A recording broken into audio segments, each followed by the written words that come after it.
there's always going to be temptation around you to pull you to want to sin. So you can't get mad that your flesh wants to sin. If you're mad at yourself because you keep falling into sin or you desire to sin, the flesh is going to do what the flesh wants to do. Am I saying that we should accept these parts of ourselves and just ignore it and continue to operate in our flesh? No. What I am saying is that your spirit is constantly at war with your flesh every single day.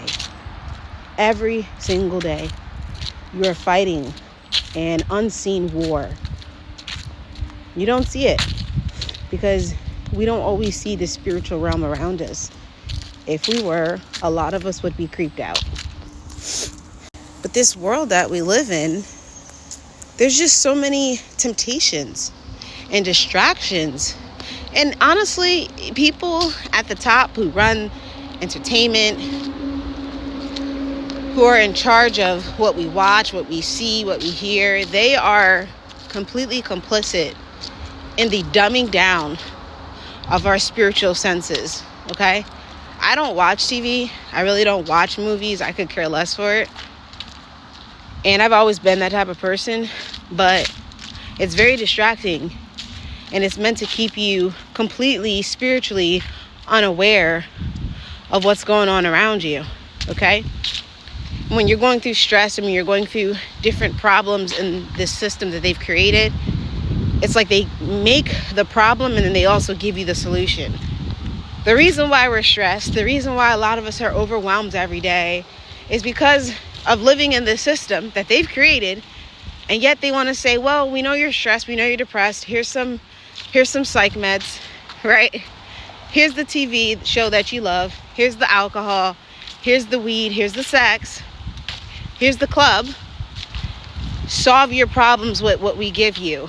It's just a cycle, right? It's just a continual cycle of being tempted and never being able to come out of the problems and the stress that you're going through. So the Lord says in his word that he gives us a way of escape. There's always a way out of the temptation that we go through.